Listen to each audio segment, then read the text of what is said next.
Cool. Well, we're rolling, Jim Archer. We've got a long history together. Um, but tell anyone what Elk Ravine is, what you do, and how you got into it. Well, Elk Ravine Farm is right now we're focusing on educational farm tours for our guests. We get guests that come from all over the country and all over the world, where we go hands on um, and right into our enclosures with our animals. So we have a herd of Scottish Highland cattle, Southeast Asian water buffalo, and right down through draft horses, pygmy goats, miniature donkeys, ponies. And we have all that, and we take our guests in there so they can have a one-on-one experience and put their hands on the animal. And then at that point, then we can educate them about the animals, what they need, what they require, and then also teach them about the environmental work that we use these animals for. Are you still doing stuff with the state for the turtles or no? Not so much in terms of like when you and I were working together. I don't do the installs anymore. We have so many animals on the farm between birds and animals. Right now, I've got over 100. Um, So it's like a full-time job for Kathy and I. It's just the two of us maintaining everything. So you know how that is, taking care of stuff. You never get a chance to do anything else. How long have you been on? Is it the 90s when you moved to that property? Yeah, I bought the farm, the land actually in 1995, Uh-huh. and then I moved in. The main structure is a barn, so the upstairs is my house, and the downstairs was initially for the stabling for the horses. So that was 2001. So I've been here since 2001, living on the farm. And you had it just like Montana because you had elk there at some point, right? Yeah, in the beginning, I had Rocky Mountain elk. Um, that was back in an era where they were using it they were grinding up the antlers when it was in the velvet stage, and then they were encapsulate. I never got to that point. I got into it just because I love raising animals, and then chronic wasting disease was coming from the west, and at that point, I decided to get out just because I didn't want to have anything, and a lot of more regulations were coming down the line as well. I remember someone was telling me that lived over there in Smithfield Valley that you'd hear the elk bugle, and it was pretty cool to be up in upstate New York and hear elk bugling. Yeah, he was awesome. I had one big bull, and he was awesome when he'd be out there, and I do miss that. I actually thought, since the name of the farm is Elk Ravine, getting back into elk, but now there's so much regulation by the USDA and everything. It's not worth the hassle to get back into it. And in our areas, you're well aware of, they do the fox hunting with all the horses and the hounds, and when Uh-huh. they would ride through, those elk would just they'd become unglued at that point in time. Yeah, I can imagine. Out here, you get a big herd, and they if they get spooked or take off, they're devastating to everything in their path, fences and anything. Oh, yeah. They'll go through anything if they get spooked, and you get 100 of them, and you better be out of their way. Yeah, I couldn't imagine on that such a scale. I would love to see them wild because they were so awesome when you could just look out there and interact. Mine were so quiet from interacting with them all the time, but I would love to see them on their natural environment. Yeah, and a lot of guys buy them out here now. They make the chandeliers with the antlers. Oh, yeah. They pay pretty good money for them. I know it's several dollars a pound. I wouldn't doubt it. At one time when they were using it for this other, um, it was used, I guess, predominantly as an aphrodisiac. They Uh-huh. would encapsulate it when it was in the velvet stage, when it was full of all the blood and the mineral and stuff. They would cut it off, freeze dry it, and encapsulate it. And that was the main thing. And what I always heard was Viagra was invented, and once that was invented, then the value of it just plummeted. But it was worth substantial amount of money back in that era. Were you harvesting or processing any of those elk, or you were just doing Now, it for the I was just in the growth stage. I started out with just a couple of animals, and then uh-huh. at the end, I only had 14 of them. So I didn't have a bunch, but I know it. I think what I initially bought 4 or 5 animals. I think I had to sell 14 to recoup what I had initially invested for the originals. Sounds about right. Where did they Yeah, come from? You said Rocky Mountain, right? they were Rocky Mountain elk, but they were herds that were from animals in New York that other breeders were raising them because it was like a fad kind of a thing. As you know, animals are always cyclical.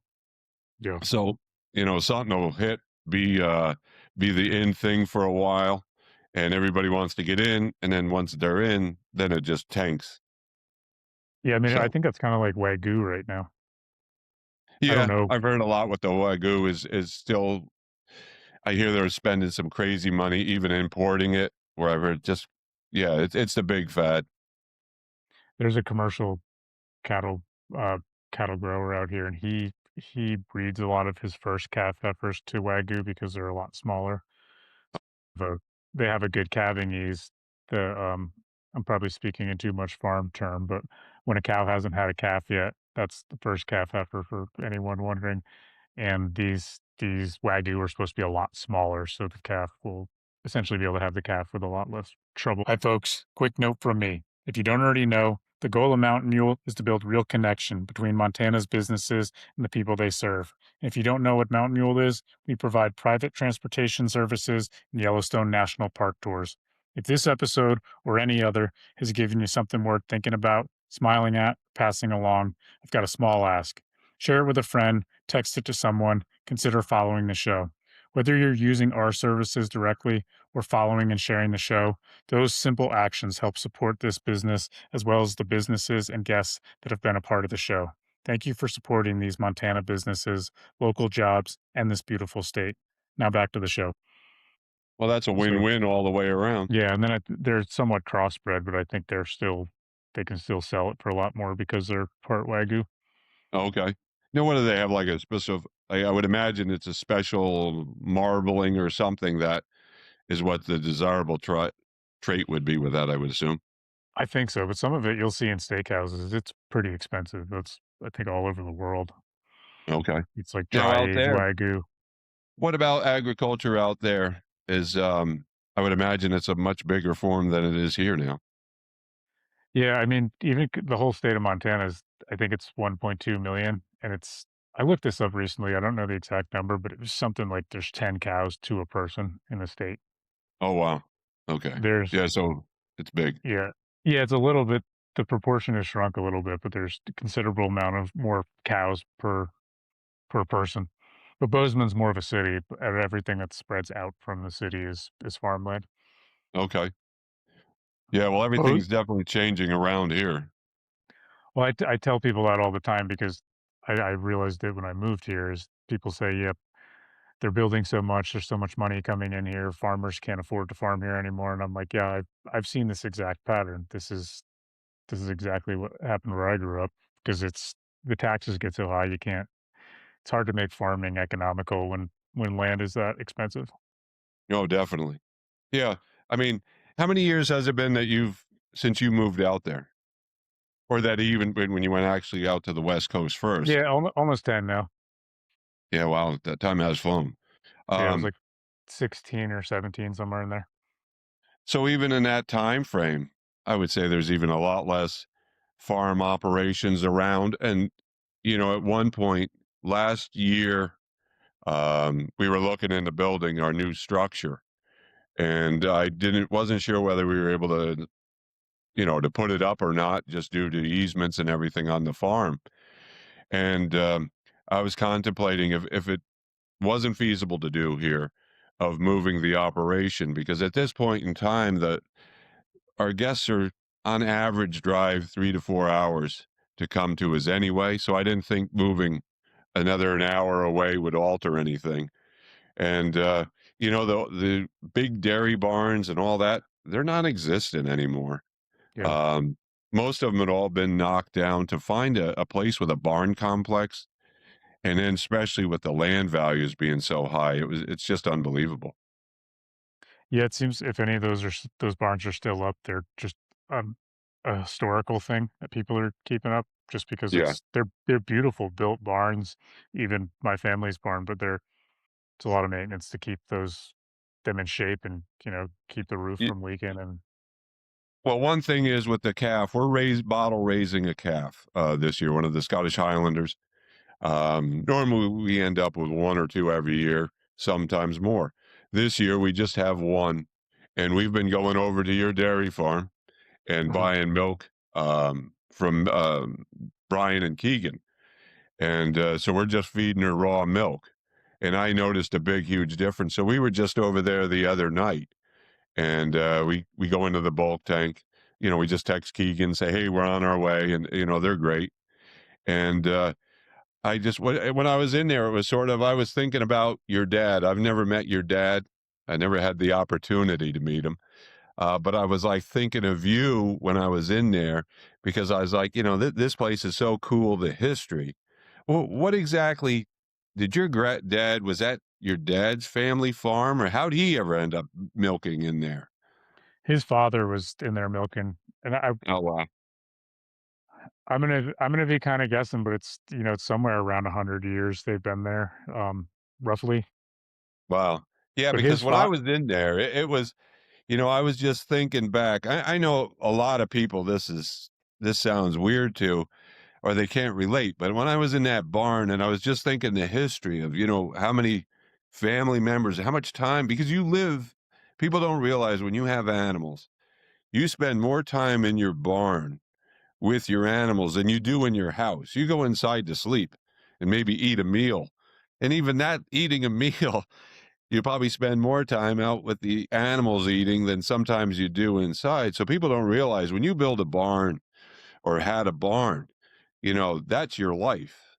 And when I was in there, I was reflecting on that, looking at all the surge milk equipment and just looking at the old beams in the barn and going, wow, it's so cool. Because I remember the last time you were here when I got that calf hutch from you and you were home getting the silo unloaded.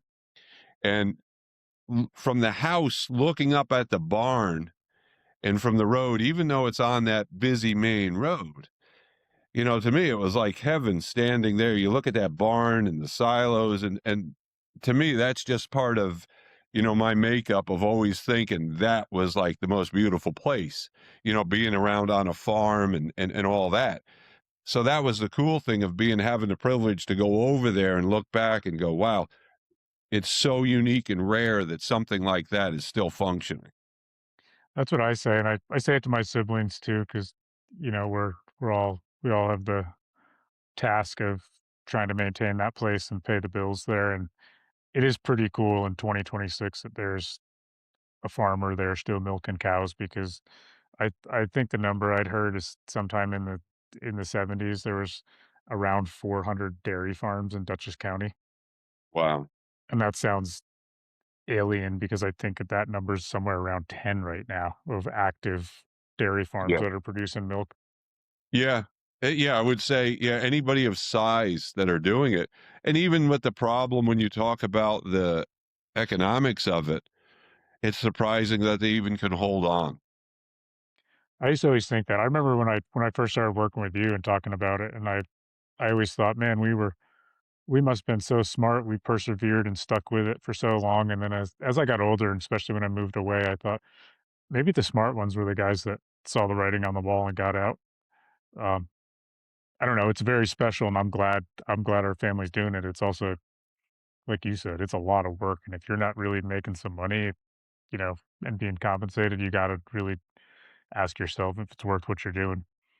Well, but I also reflect back on the time when you moved up to Hillsdale. Uh-huh, And I always just remember, hey, if it failed, it didn't matter if it wasn't a success, but you took the opportunity and tried it. And you, at least any time in your life, you can look back and say, hey, I tried. I know what I'm talking about and everything. And you don't have any regrets because how many people you go, you know, you're going to meet tons of people through your life and they're going to go, man, I wish I had done this or something else. And where you said, hey, I did it. I tried it. You know, the funny thing is, every time I go by that farm up there, I think of you. The trailer's gone. I think they've gutted out most of the barn. I don't think it's long for this world. uh-huh. And and I, we were just up there not that long ago, like a couple of weeks ago, and I was telling my fiance Kathy, I'm like, "Yeah, Timmy was here. Um, it was a real dump before you moved in." I said it was beautiful, and then that transition once you were out, it's that old mindset of it's only an animal, and then the place falls apart again. That was sad, and that's the beauty of seeing your farm. In essence, there's only a couple other ones around like that, and especially small scale like that is because I think Brian said he's what, milking 44 head in there? That's what the barn holds, yeah. Yeah. So I mean, have something like that, that's really a step back in time. And if you next time you go up to Hillsdale, if it's still there, look at the nice page woven wire fence because I got a great education in fence building, so you'd see a fence that runs up that driveway. I remember that you put it in there and all that. Yeah, Yeah. back in the day. Yeah, because I might have borrowed some pullers or something from you to do that, to Yeah. stretch that wire. But yeah, No, that's where exactly. I our remember when you were treating the posts and everything. and remind me if we back up to the elk, did you say you started building the fences when you got the elk? Was that the reason you got into the fencing originally? Was for the elk? Originally, yeah, just because it was so cost prohibitive to hire a contractor to do it. And I was like, well, heck, I'll just do it myself. And that's when I first started buying, I bought a big driver that would drive up to a 14-foot fence post and was able to do all the installs myself. It's not like it was foreign to build anything like fencing previously, but it was time to get into it on a bigger ratio or bigger Yeah. scale. What were those? Those were all 8-foot fences or 10 around your property? Everything I always built, the big stuff for like the elk and everything was 8. For Uh-huh. people's around their gardens and everything and big ag areas was always 8 foot high. Yeah. I guess And now they want to go taller, but that was always enough at the time. yeah, it was always a pain point for me because you can't tell in the video, but I'm about 4 feet tall and you're about 8 feet tall, so I'd have a hell of a time with those 8 feet fences. But yeah, I mean, that's how we originally met was the fence building because that's when you were doing the stuff for the turtles, right? Yeah. Yeah, those were yeah, because I had you, Matt, Matt Uh-huh. Wapshanak, Andrew, and those are the days we could knock a lot out. And the funny thing is I always think about that is because I'd have you in the truck and another guy, and I might as well turn the radio on. And at least there'd be a sound in the truck because to have you talk, um, people wouldn't even realize that I'm talking about you, that anybody knows you out west. If what would we have? Would there be 3 words you would grunt to me all day? If it I was I think we don't think were you on like we had a 5-day cap or 5-word cap for the day. Good morning. See you tomorrow. yeah, something like that. And if it was even if I could understand what you said, I would have to sort of just like, "Oh, wow, he said something." So to hear you talk this much now, I think we've already spoke more in these last, I don't know how many minutes, 20 minutes or so. But I've heard more out of you probably within the last in those 10 years. Yeah, that sounds right. I a guy I know that a guy that lives down past the farm towards Millbrook, he called me up within the last year, and I hadn't talked to him in years, and he said he was looking up the company, and his fiance was looking up the company, and she's like, "Oh yeah, I think I found it," because he said, "Oh, he's got a transportation company or something." She goes, "Oh yeah, they got a podcast and stuff," and he goes, "No, he must have sold it or something. That's definitely not him." He called me and he was telling me this, and I was laughing. He didn't. He literally thought someone else bought the company. Yeah. Well, that's it. Andrew told me that you had a podcast and everything and look it up. And I'm like, huh? I figured something happened. Maybe one of them horses or mules that you're talking about out there kicked you in the head or something that got you to talk that much. No, I didn't have anything traumatic physically happen. The funny thing is, uh, at least I think most of the conversation we had was generally pretty humorous because that East Coast humor that some people could appreciate it out here and some don't. Uh, but the when I was a kid and growing up, I don't know if this is a chicken or egg thing, but my mother, I'd always remember hearing, "Oh, he's really shy. He's really quiet." So I don't know if I was or if I heard that and then I assumed I was, so I followed suit. So I don't know which happened first, but at some point, I got over that. Well, I think a lot of times, if you go to the majority of kids that grow up on a farm, they're not thrown into that point of interacting with everybody because you have a limited interaction usually on the farm because how many people stop in unless you have like a roadside stand or something like that where you're thrown into the middle of it and usually the adults take over. Um, and hence the reason. But once you left that kind of an atmosphere and moved out, didn't you say when you were out doing, was it as a driver when you first Uh-huh. began out there with when you went out to see your sister? Yeah, that's where I started doing it in Washington. I was literally Uber driving, and I just got to talking to people and realized, man, I'm actually getting to enjoying getting to know these people. That's how the whole podcast came. That's where it started. Yeah, because look how much it enriches your life the more you talk to people and hear their story. Uh-huh. And then once you have that rapport going, then everybody wants to know more about what you're doing. And you got to put them at ease. I find it usually even like when we have guests come to the farm, I always find there's a lot of apprehension. That's Uh-huh. one thing I do love about the internet. So, like 8 years ago, I guess it was 8 or 9 years ago, I thought of doing something like this on the farm, but there was no such thing as like with, all the social media. So I would advertise in a paper, in which to me, anything I wouldn't advertise in a newspaper for nothing or a magazine now, in terms of if a paid advertisement, because it's not going to be seen by the volume. Let's put it that way. Um, and that's just my opinion. And so people would come to the farm, and the majority of the time, they'd come in, long driveway in, the barn's way in the back. The women would have a lot of apprehension, which I don't blame them. But so I'm not 8 feet tall as you pronounce that I am, But you're but I not am far. so they would show up, and the whole time is, wow, I'm up in the country. All murders happen on farms. I mean, you watch any movie, and they're all timid, and they're all afraid, and then they spend an hour and a half afraid of somebody they don't know, and then the last half hour, they're like, "Oh my God, it's Jim." All the stresses, that they were afraid of disappears, and then they have fun. And the problem with that is, to me, I hated the idea that anybody had that apprehension. And Uh-huh. that's why I love social media because now I had guests like on Saturday.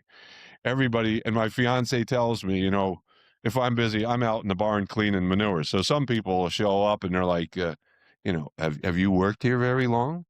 And they think I'm the farmhand out, cleaning the stalls, and that the owner of the farm probably lives in one of the big houses in the local area. That I get that question a lot. So they're like, "Do you live nearby?" And they don't realize that I live in the barn upstairs above it. But with social media now, if anybody follows me, they come in, "Hey Jim, how are you?" And immediately they're having fun, they're at ease, and they already have a sense that they know me, which is awesome because then it removes all that barrier and everybody's put at ease, which is a wonderful thing.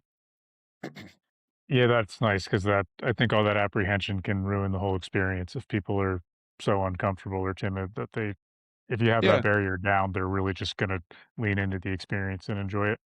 Well, it's the same way with I'm sure when you send a car, a vehicle out to pick somebody up, if they know you already, you know, it's going to be such an easy transition. And then you've got a rapport already with your guests, and you're going to want to interact with somebody that you feel you have a connection with.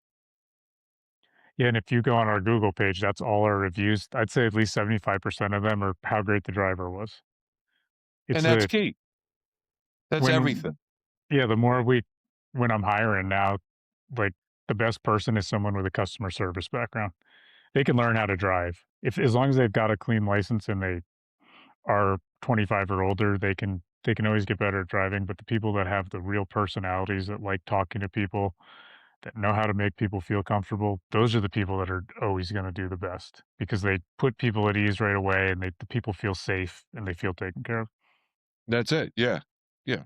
especially and especially with anything, no matter what we do.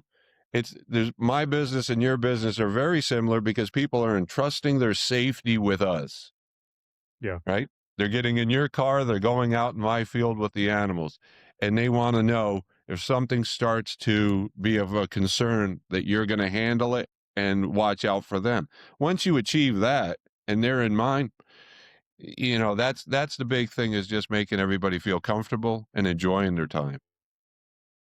Yeah, and that's what a lot of people will say, we weren't sure who to go with and we read your reviews and that's why we went with you guys. And yeah, I think it's exactly to what you're saying. But yeah, Yeah. you can I see your videos on social media all the time and people know who they're gonna see and what to expect beforehand. Yeah, And that because makes that way complete there it's not something in the beginning when I first started, a lot of people would come and they'd be interacting with the animals, brushing them and stuff right in the field. And they're like, wow, I didn't anticipate we could do this or this would be us. And I'd be like, yeah, but you see all my videos. And they're like, yeah, but we thought it was some sort of scammy kind. Maybe it was all your family or friends, and they're like, because so much stuff on social media is a scam. You know, uh-huh. it's not reality or they're trying to take one over on you and stuff. And I'm like, what you see on my reels and videos, that's who I am. It's not. So then they're in there doing that stuff and which is cool because then, it's all legit. And we get people that come back. I'm very happy to say I never realized that our guests would come back so often. Like in the beginning, when I just had the cows and they'd come and, I'd explain, the environmental work is why I have them and they'd be like, "Oh, we can't wait to come back." And I'm like, "How often do you have the time to really do the same experience twice?" You really Yeah. don't. I mean, it's great seeing cows and all, but, I love my cows, but there's only so much that I want to do with them all the time. And I would say to people, "Hey, what's your next favorite animal?" And they would say, "Oh, like a pygmy goat, a miniature donkey." So over the years, I'd find the best ones that love attention and love interaction, and I would get them. And then what I've realized, I was wrong when people would when I would think people weren't gonna redo the same experience, because we have people that come once a year, twice a year, some a lot more than that. And to me, it's like, that's pretty cool. We've had many proposals. We've actually had a marriage on the farm out with the cows.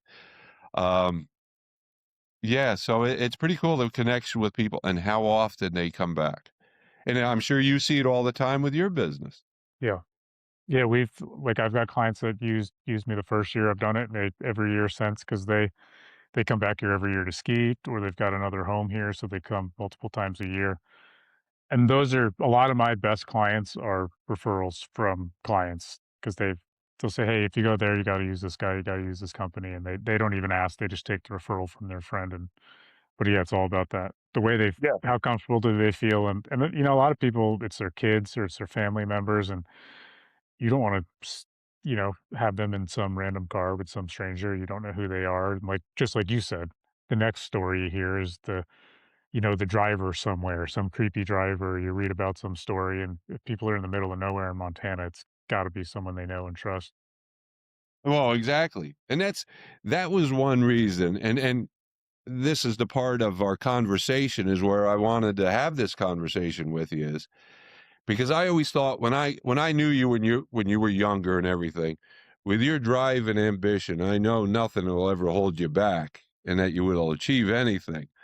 And that's why I always wanted to support you on this sort of stuff. But, you know, I've got quite a decent amount of followers now. And I know a lot of my followers travel because we got people that fly in from California, Mexico City, and wherever. And I know they're going to come out to Montana at some point in time. And I really want to, stress that I know Tim and you, and as they're listening to us talk, and that I do recommend you highly because if I ever, whenever I can get off the farm, and the realities of getting off the farm, um, that they come out and utilize your business because there's nobody else that I would give this recommendation to. A lot of people ask, even like when they come to me, "Hey, where should I stay?"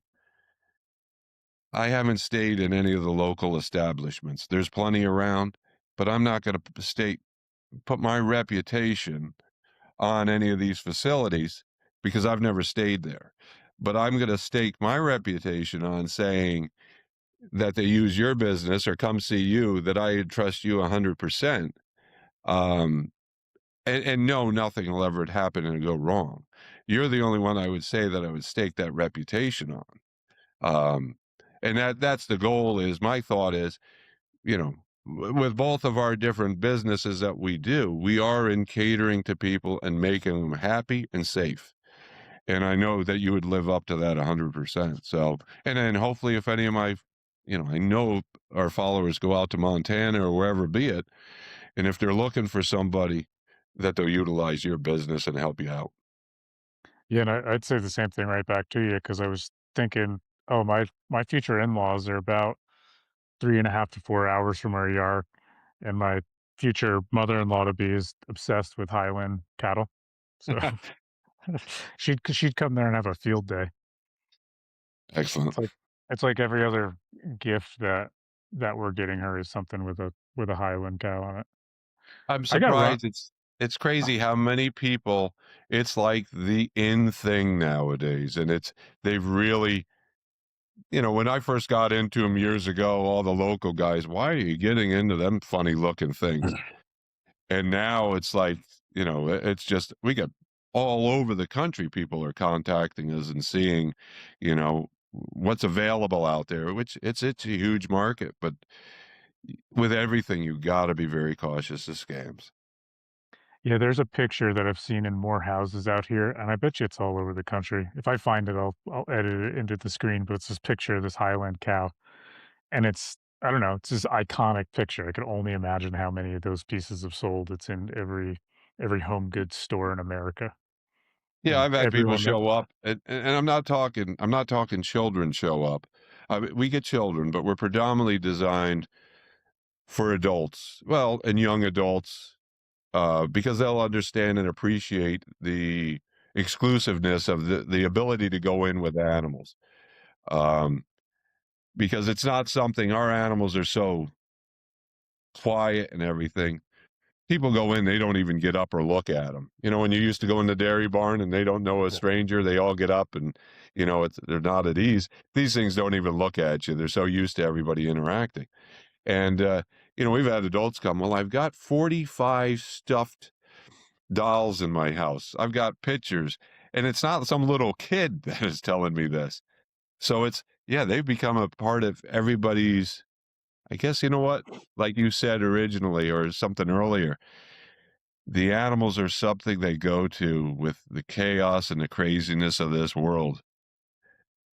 There's something there that they could just put their mind to, and it sort of takes them to a happier place in what reality is right now.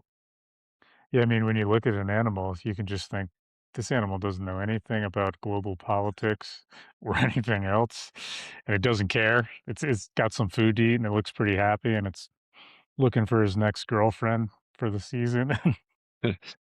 Yeah, That's yeah, the extent of it. exactly. Yeah. Is somebody going to come in and take care of me, give me attention? Everybody, when I bring them in there, the animals are just laying there flat out or sleeping. And I'm like, their stress of the day is, are they going to get brushed appropriately? Are you going to groom their hair the right way? Uh, that's a good thing. And also, I find when our guests come, but the difference is other places you got to look at an animal over a fence or through a fence. Here we go in and you could touch them. So if I told you about the environmental work that we do, animal husbandry, and you're standing on the outside of the fence, I'd probably lose you in a few minutes where you'd be going, huh, it's pretty cold today. I haven't eaten lunch. And, you sort of tune out and you lose it. The minute I bring you in and you put your hands on an animal, it's like the same way of you taking your fiance's hands. The minute you have that contact, it just opens you up to a different level. And it's the same Uh-huh. way when my animals, I have my guests put their hands on the animal or they're brushing them and everything.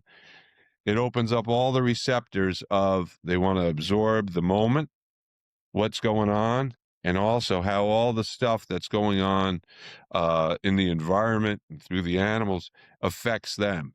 And it puts them in a different frame of mind. But otherwise, because previously, if you're not touching an animal or having that contact, you're thinking about, I got to go home and pay that bill. I got to make this phone call. But you're there at the moment when you've made that contact. You're living the moment, not dreaming of something else. You're living now, which is I key. I don't I don't know where I heard this, so don't take my word for it. It was definitely on social media or something, but they say that being around a horse and contact with a horse will regulate your nervous system because Oh, no doubt. they say their hearts are so big, and when you if you're in contact or pretty close to them, if you've got if you're stressed out and whacked out, like they've measured this that, within 5 to 10 minutes it can really calm down your nervous system, and I mean, it makes sense that it'd be the same with all those animals because, like we were just saying, they're not stressed out and neurotic thinking about politics and bills and all the other stuff that drives us crazy. No, 100%. And 100%. And then I know myself when I'm having a stressful day, it's like I hate listening to the news or the radio or anything like that. And if I am stupid enough to turn the headset on while I'm out working with the animals, I'll just turn it off and just go in and sit down with one particular, whatever, whoever I'm working with. And it just changes your whole perspective, get outside. I think that's the biggest thing. Like when we do interviews and stuff, and everybody's always wondered, what do I hope is achieved by doing something through a magazine article or something? I think it is getting somebody to go outside, listen to a stream, listen to the birds, just reflect on that sort of stuff and forget about all the other stuff that's going on because it's killing your mental health and your whole nervous system. You know, you can't just dwell on that stuff because, and then how angry do you get when you listen to that other stuff too? Yeah, I almost feel bad, but whatever, because I'm so disconnected. It's funny because I do this podcast. I don't have any social media on my phone. I don't have a TV service in my house, and I felt bad, but I recently had a FBI agent on. He was an FBI agent for 20 years in New York City, or actually New Oh, wow. Jersey. And Yeah. he said to me, "Man, like, all the stuff going on in Minneapolis?" And I was like, "No, what's going on?" And it was pretty fresh that it had happened, but I mean, that's why I'm so drawn to this place because I don't try to live under a rock, but I'm very intentional about the stuff I'll take in and the stuff I won't. Well, it's healthier for you. That's Yeah. definite. And I mean, to be able to stay away from the social media, the one thing I found with all the stuff that I do, it's a driving force. I think when bad things happen, it forces me to make videos on a bigger scale to get them out. I recently started, a lot of people, I don't know why, but they like the sound of my voice. I'm sure my fiance will disagree with them entirely. And I'm sure you do, you think the same thing too. You know you do have a good radio voice. So I started reading one night. Everybody was asking me to read something. I started reading Black Beauty. This was a while ago, and I did a couple episodes. And I've had a lot of people asking, hey, do a podcast or anything. And we just find it difficult to have time. We normally don't finish in our evening chores like last night. We got done around midnight. We usually don't get done till midnight, 1 o'clock in the morning. So to try to film anything, the big thing is tomorrow we have Wi-Fi being installed in our barn. So I'm Uh-huh, going to be actually going live. And what I'm hoping to do is read books. Somebody wanted me to read like chapters of Great and Small, but I'm going to read it to the animals. uh-huh. So they don't have to look at me while I'm reading. I want to save them that aggravation, but to see the interaction with the animals, which I think is going to be pretty cool. That's And, a good just, idea. Yeah, that's smart. yeah, just to get, because this way it's, you know, people always want to see how the animals interact. They want to hear what I'm talking about or saying. It'll give them a bigger chance. Um, and the animals, they'll eat that stuff up. The biggest thing is I got to watch my equipment so they don't just like rip it apart as they're trying to climb all over me. Is it you and your fiance doing all the filming and everything? Yeah, I'll figure out what I wanna capture, um, she'll film it, and then I Uh-huh. edit it out, or if I put sound to it, or, you know, when I first began doing any of this stuff, I couldn't, you asked me to do this previously, it's like you. The last place I wanted to be, or like like you said, you never thought you'd see me doing any of this kind of stuff. Um, if you asked me to do something like this previously, I could have answered maybe in a couple of words and then would wait for another question or anything. Or getting out and being foremost right in the middle of everything. And I think a lot of world events have pushed me that way. And because people need to be regrounded with it. And that's where, now you've got to have that conversation. And like what you had learned, when you have this conversation, it draws people to you as well. And, get out there and meet more.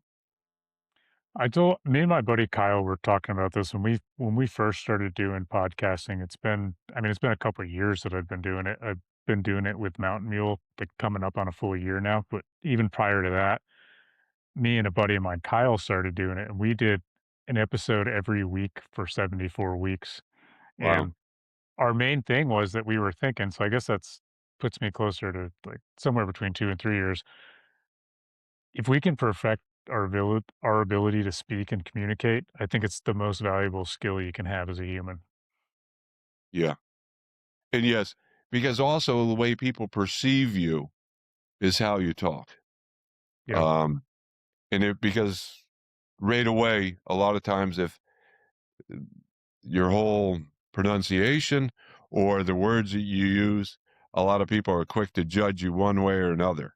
So the better that you can communicate, and it goes a long way. I know it from years of working for people, doing the kind of work that you and I had done. That heavy labor kind of work. People sort of have a perception of you that you're uneducated, just a lug out there just doing stuff.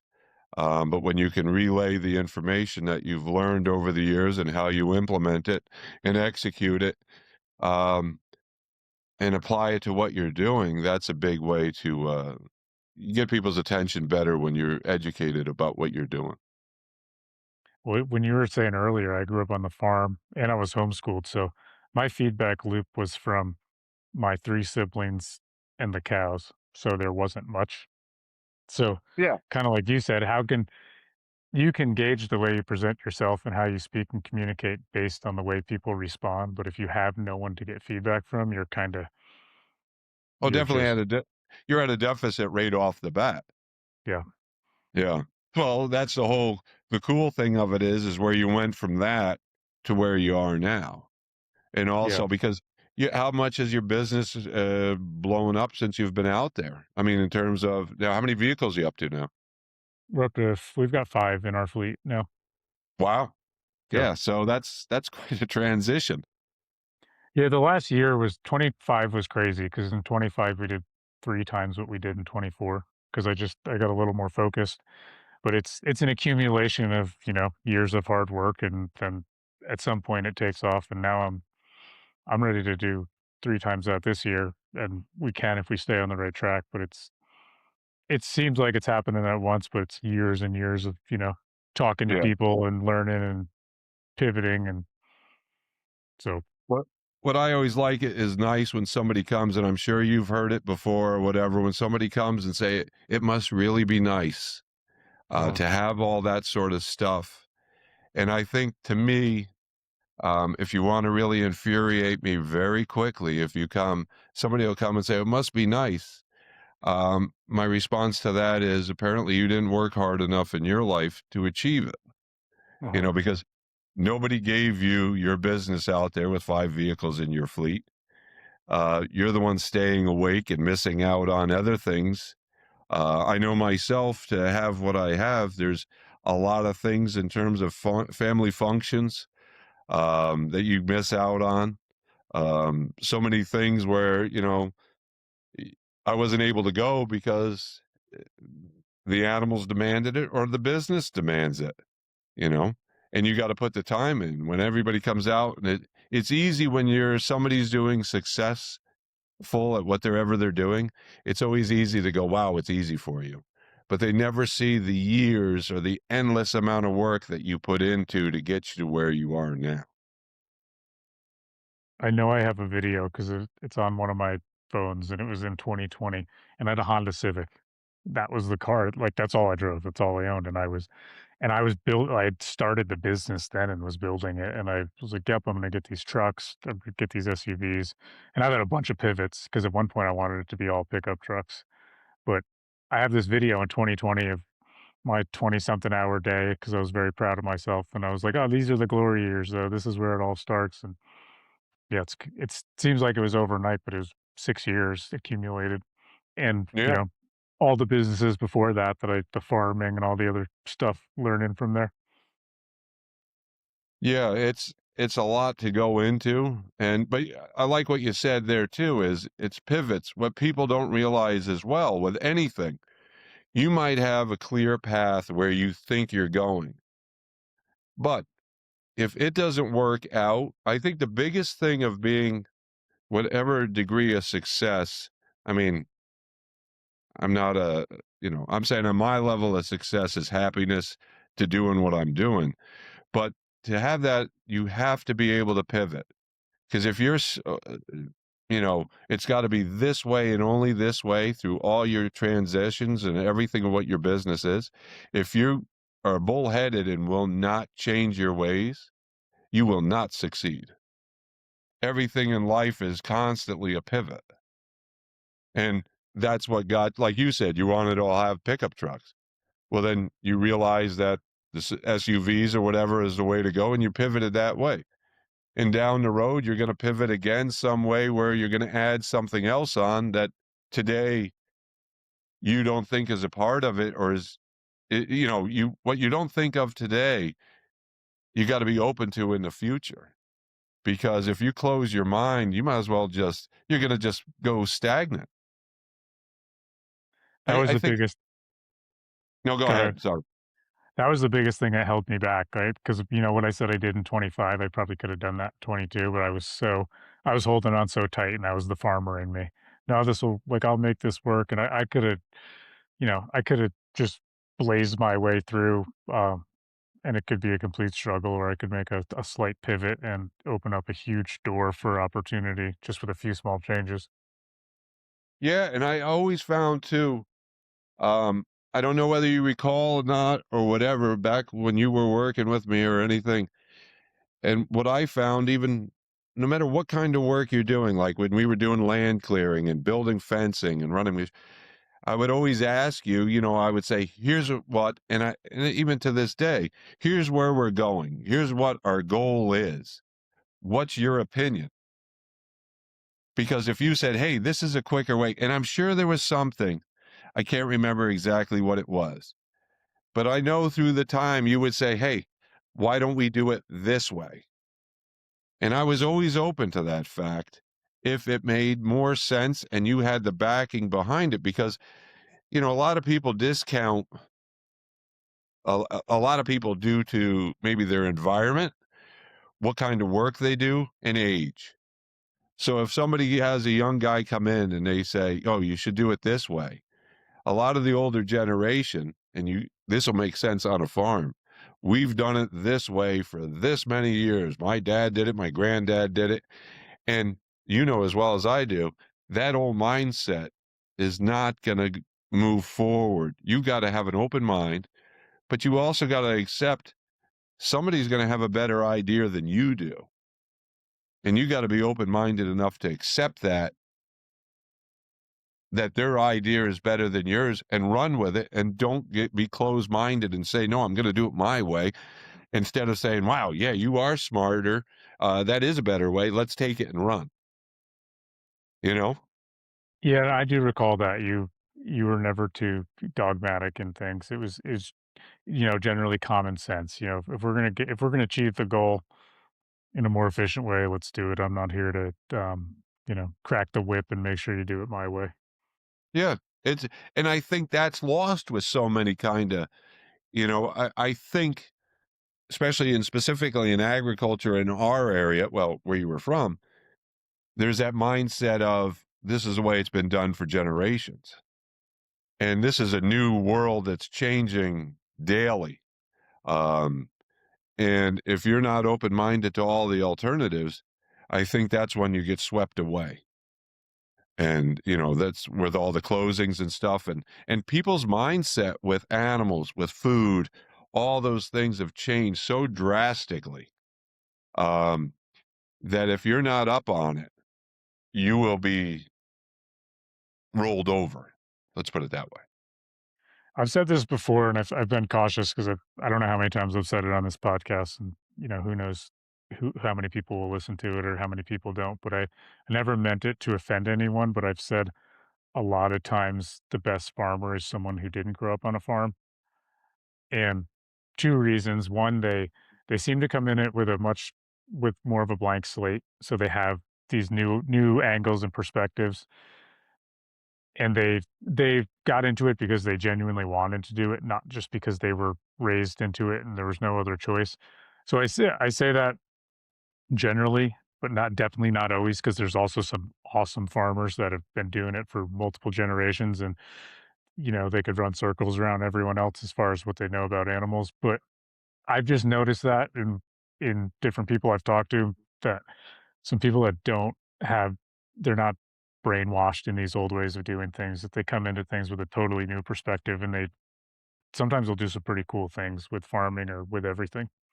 No, I agree 100%. And I think that's with any business or anything nowadays. And I mean, especially with social media, that's a whole new landscape that's unbelievable. I mean, with a lot of stuff, I've had people very quickly, our attention span on social media has dwindled to nothing.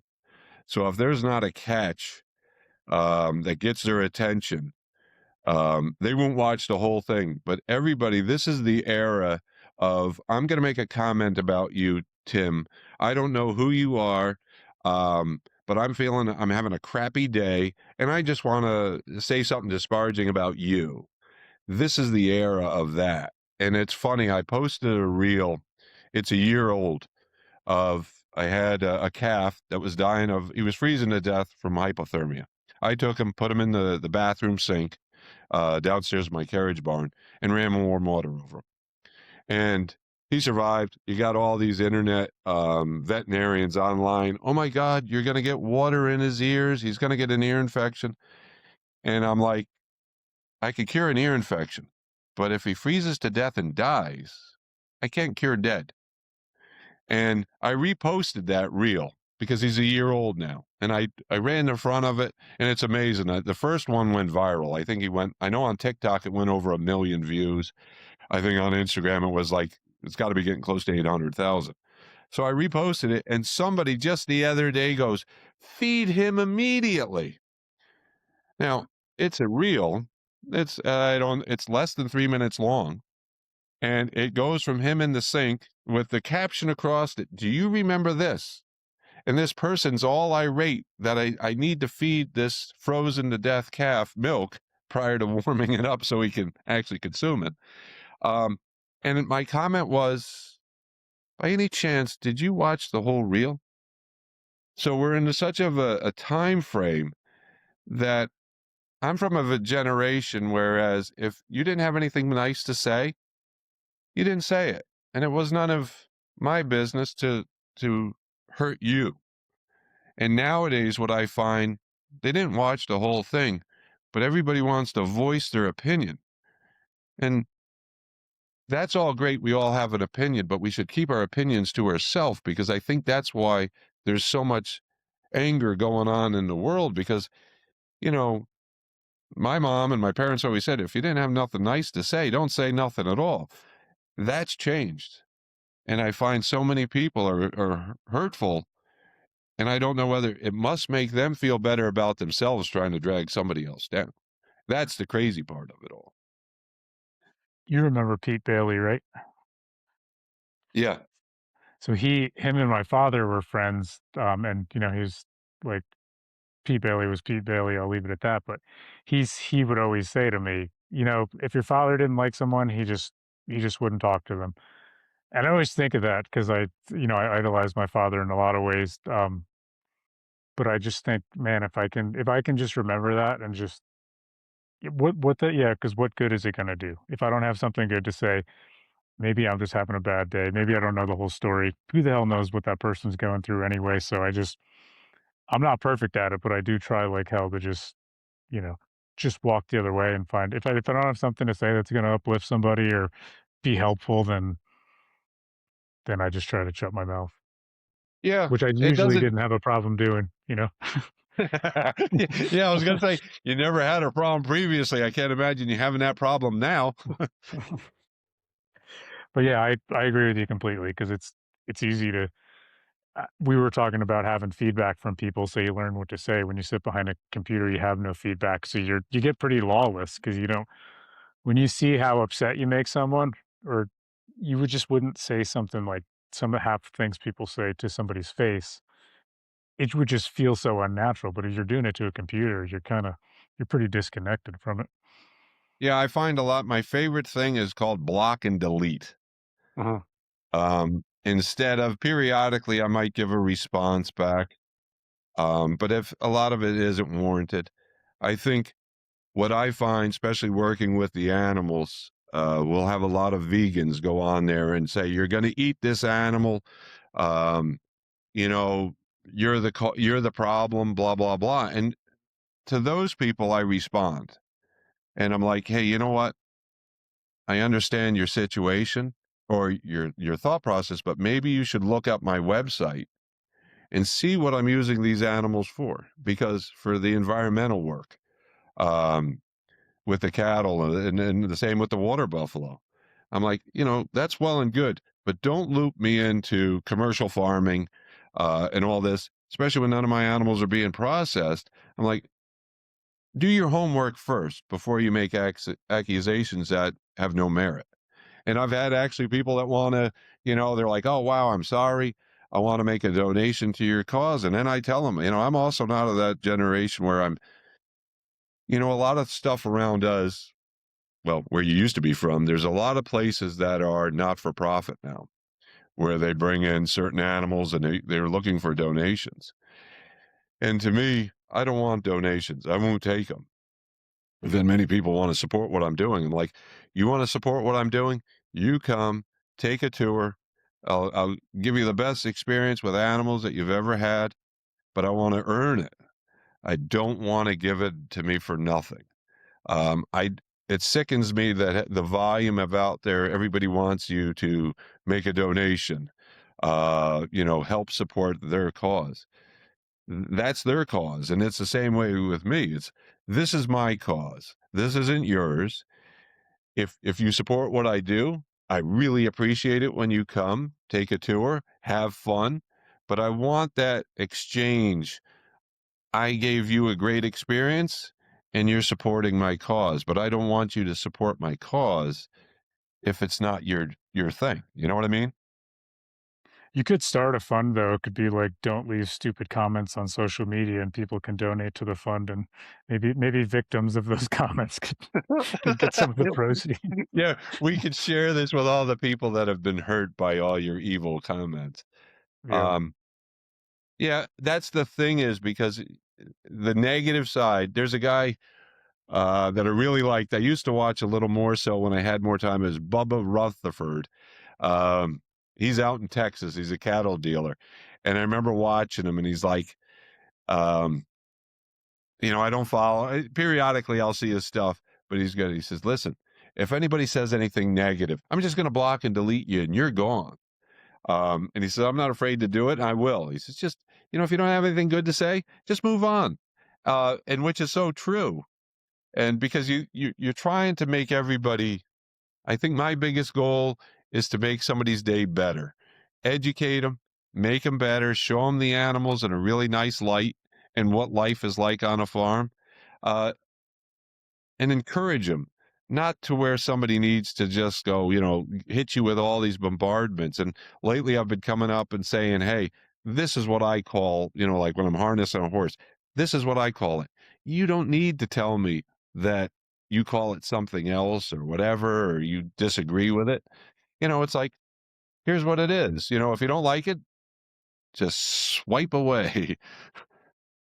Well, most of the stuff that shows up on people's social media is stuff that it's the stuff they look for. 'Cause Yeah. it picks up your tendencies. So if you're a vegan, no problem if you are, but if you're a vegan and you spend all day just hating on everyone that produces meat, so you search it all day, you're gonna keep getting it. But if you just love people that are a part of regenerative and sustainable agriculture, so you search animals, you'll find people like you all day. So it's the people are kinda getting what they're looking for from how I Yeah. understand it. So you're kinda then you're mad at what you're getting. It's like, "Hey, stop looking for it." No, I hear you 100%. Now, with one thing that you're doing out there is with your business, are you going out to are you bringing all your guests out to like big resorts and everything out in your area? What do you find out there?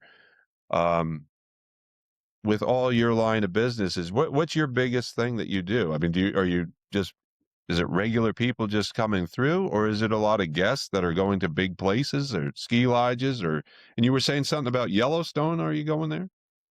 Yeah, so our big thing right now is it's March. Everyone's coming out here to ski. It's world-class skiing, so people are out here to ski. They might be out here to snowmobile. There's some people that do dog sledding, that's pretty cool, snowshoeing, cross-country skiing, but it's all winter sports.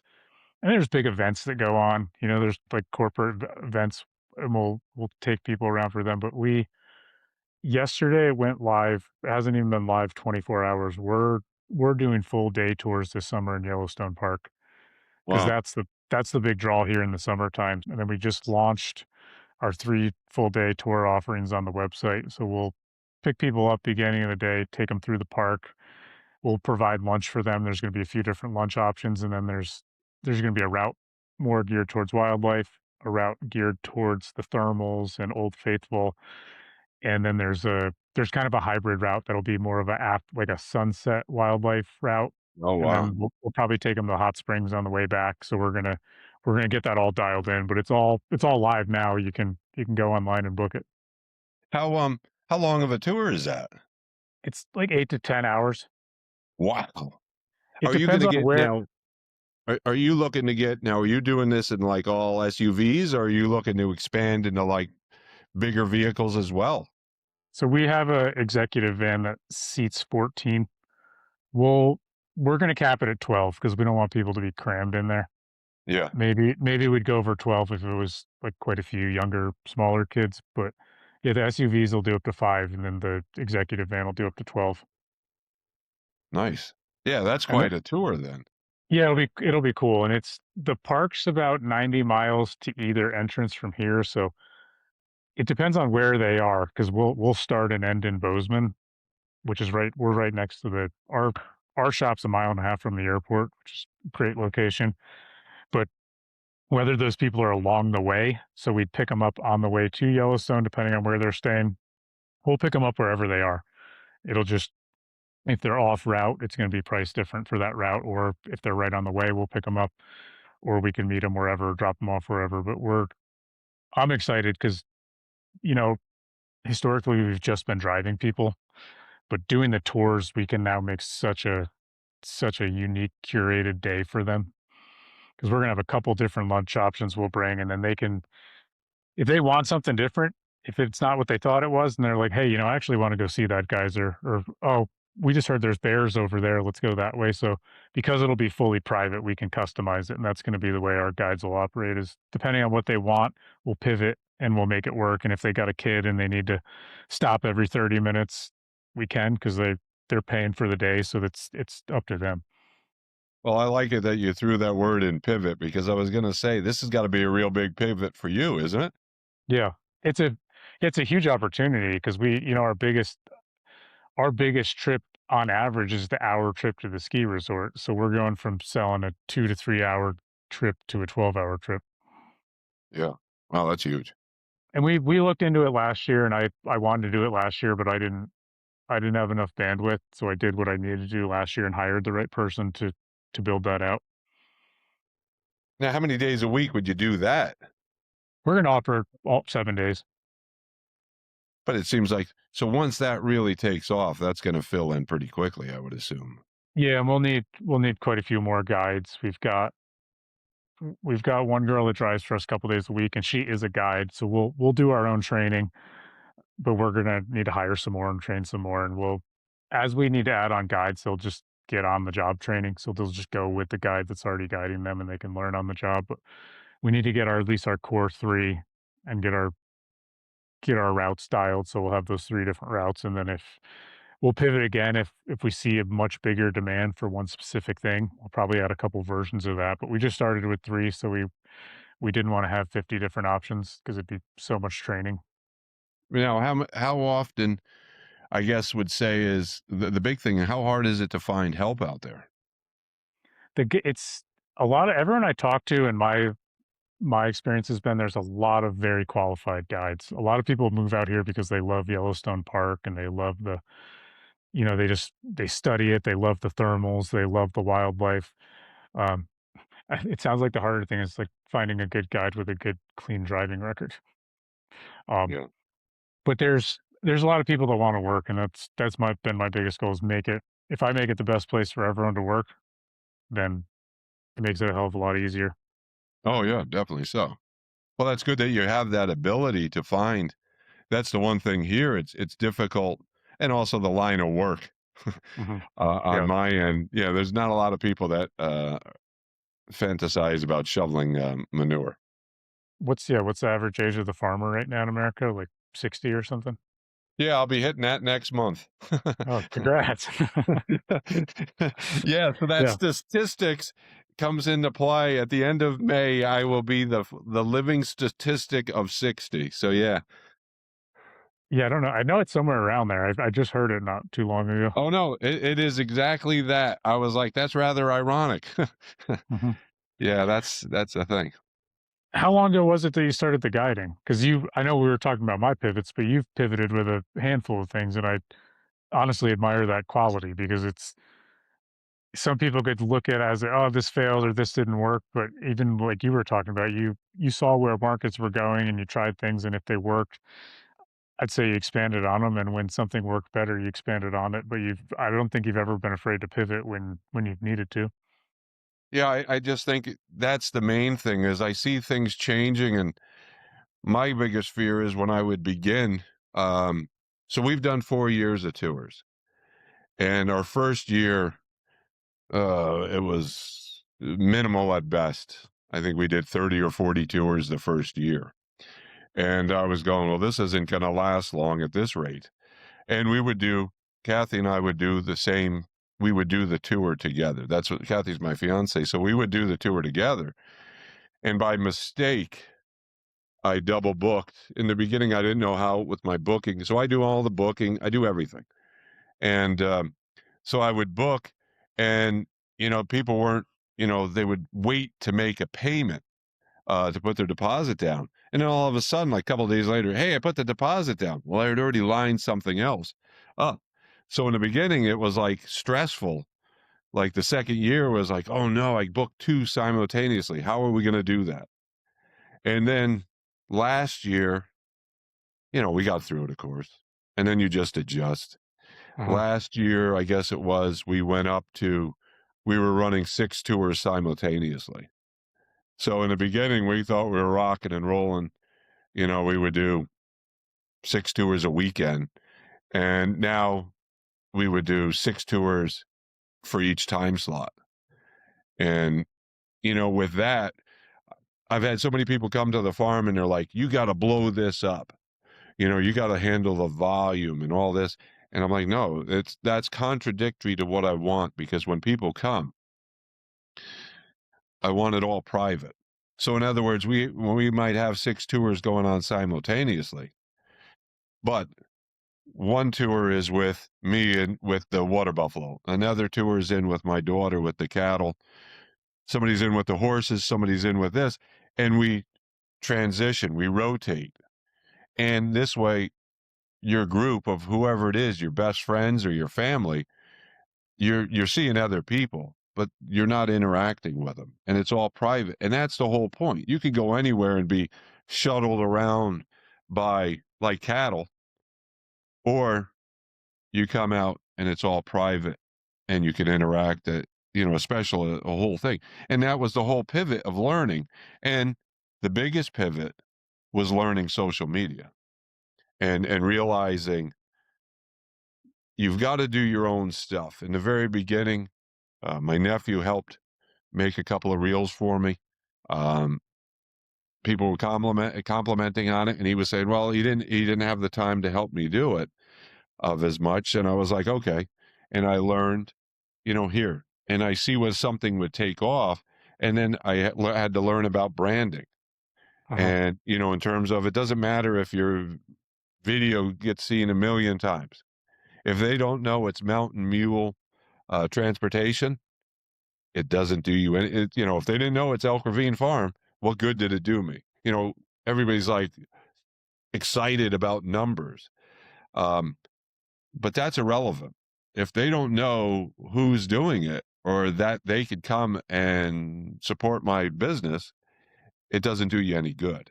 And that was the big thing of learning. I would also ask all my guests, hey, do you like it when I make a reel of a cute scene with an animal and put music to it? Or when I'm talking, doing an educational thing? And a resounding amount want that education. That was a big transition to be out there. Okay, I don't like to put out junky kind of content. It's not like I just want to post anything. I look to have something more meaningful.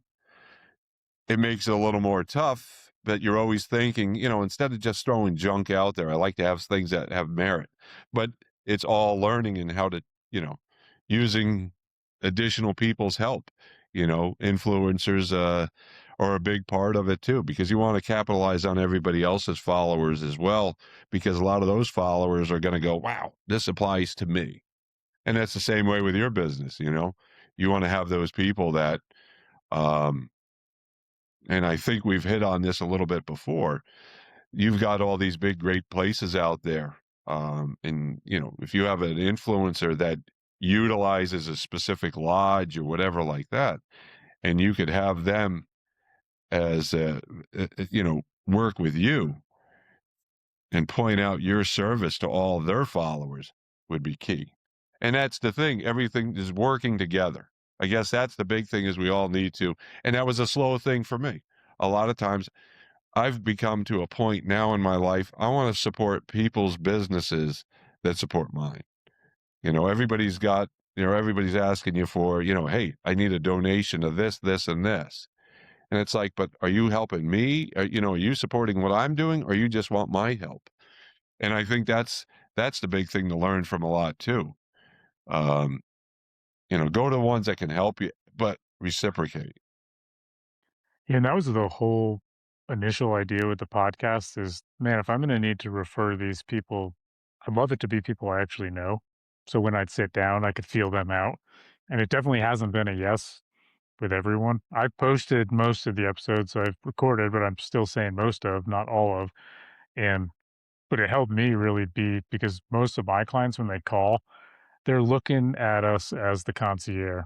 Well, hey, you guys drive these streets and you guys live here, so what do you know? And I kind of like you said, like, I don't know. I never stayed in any of those hotels. I got my own place. Why would I? And I started to think, man, I got to figure this out because I can't just say, we have no idea. Sorry, figure it out on your own. But how can I actually? So that's how I've made those working relationships. And then a lot of those clients refer us, we refer them back. And there's a lot of reciprocity there. Yeah, well, because that's key. I know, like, hey, all right, I'm coming out to Montana. Tim, where should I eat? Where should I stay? What should I do? What places to go to? And that's the whole point of exactly what you're saying. Yeah, the more you can send them to the best place. It's like a lot of people around here. Everybody comes up. Where should we go eat? And I Uh-huh. have my recommendations of places that I like because there is a certain mindset of different individuals or different businesses. They look for the tourists where they want to take advantage of the non-local. And my whole objective is to say, hey, go here, off the Uh-huh. beaten path. This isn't that tourist trap that you want to go to. This is a legit, and those are the kind of places that I like, to send my guests because when I go somewhere, I don't have a clue, and I'm counting on the person that I'm going to do business with or whatever to steer me in the right direction. And I wouldn't want somebody to take advantage of me either. I think of that in the exact opposite sense all the time. When these people refer us, those people that referred us are counting on us to make them look good. Yeah. Because if they referred us to pick up their client that's gonna come stay at their guest ranch for a week, and we're a complete shit show, and we're late, and they miss flights, and they don't feel safe, all the above, that was their recommendation, just like you said, it's gonna reflect on them, so I take it very seriously that, that we're doing everything we can to we really make them look good at the end of the day. Like, don't Yeah, act exactly. and I'll just tell that to our team.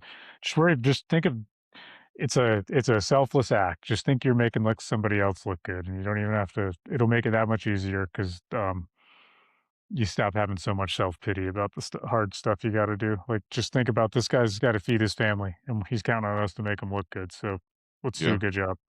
And in essence, you're an employee of that place that Yeah. recommended you because no matter what, and you are in the sense, I guess, even on any level, um, because as you interact with their guests, you're speaking for them. I mean, Yeah. everybody's counting on you. And that's one thing I find around here a lot of times. The mindset isn't as, there's places around, but I'm not going to just recommend anybody wholeheartedly unless, Uh-huh. I ask my guests a lot, how did you enjoy the stay there? What would you change about it? And I find sometimes I would say, "Hey, do you wanna work?" I've contacted a couple of different businesses and say, "Hey, you wanna work together?" And if they have a hesitancy of, wanting to do something, I just don't get involved.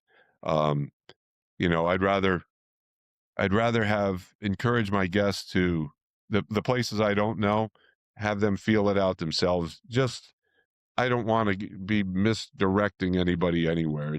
I think you're further off ahead not sending them anywhere and let them make their own choice because then it's not a reflection of you. You'd be surprised, or maybe you wouldn't, the amount of people I've asked about doing this podcast, and I've literally said, "Hey, look, you'll come on this podcast, we'll talk about your interview. Think of it as or we'll talk about your business. Think of it as a long form infomercial.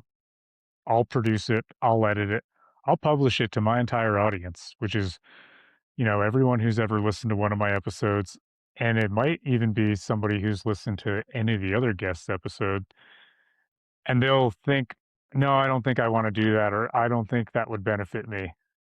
Like, sometimes I'm a little taken back by the response. "No, it's not my busy season right now, so I probably shouldn't do it."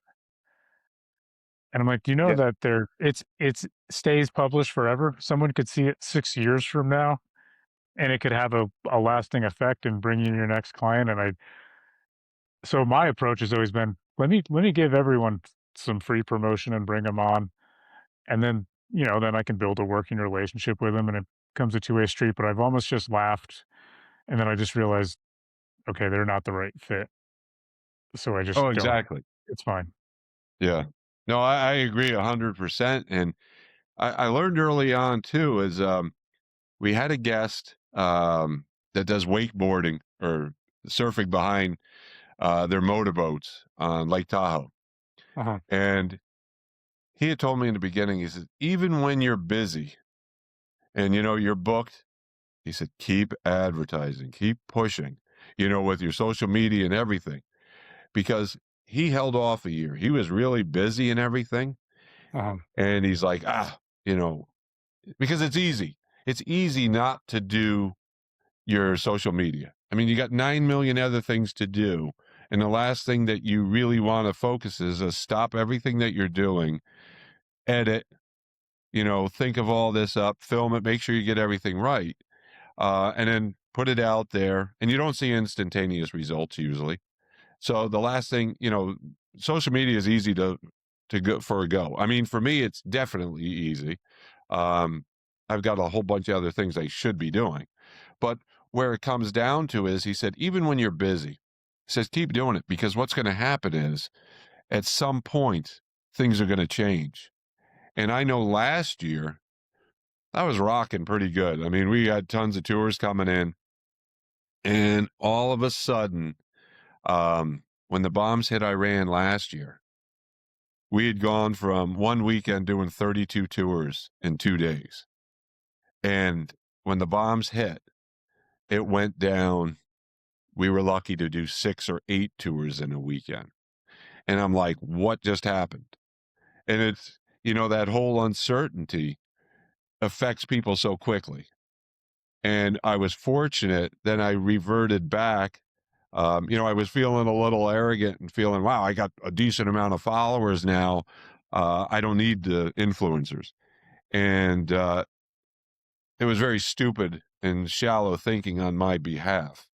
And I scurried real quick. I got some influencers in, and boom, things had changed quickly. And I was very fortunate.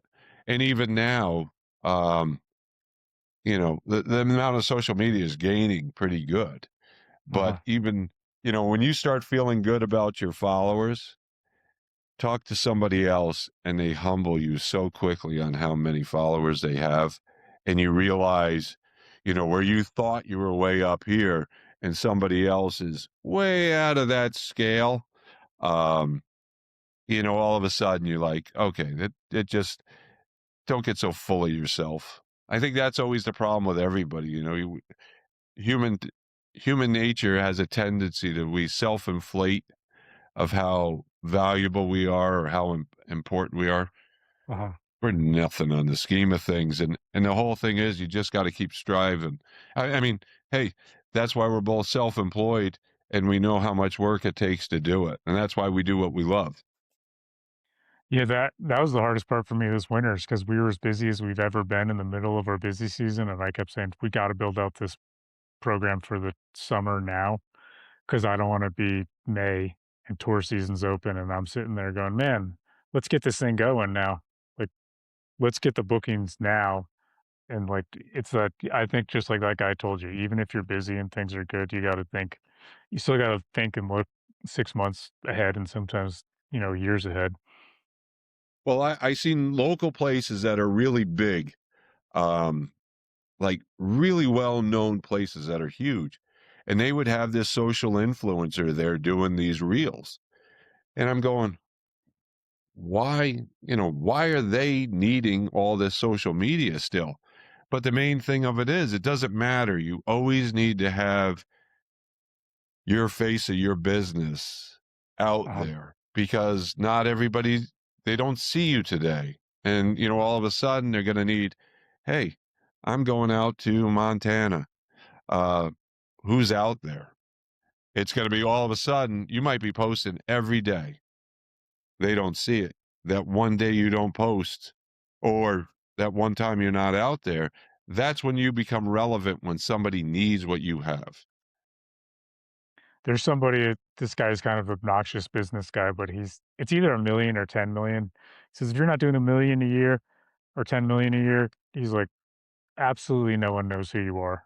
And he's like, "And you can keep posting your stuff every day, but you gotta keep rinsing and repeating, and, um, yeah, if you're not gonna stay relevant."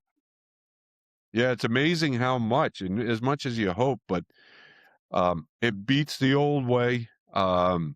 Before social media and stuff, and you were looking into print production or magazines or anything like that, and it was a shot in the dark. Whereas right now, you've got your own face, your own voice, and everything that you could put out there yourself. I mean, it's endless. You don't need all these formats to come. If anything, some places are wanting to all the time you're getting contacted and saying, "Hey, will you do this for us or that?" And we'd like to, tag on to you. But it's amazing to see. And, it is what it is. Things are changing.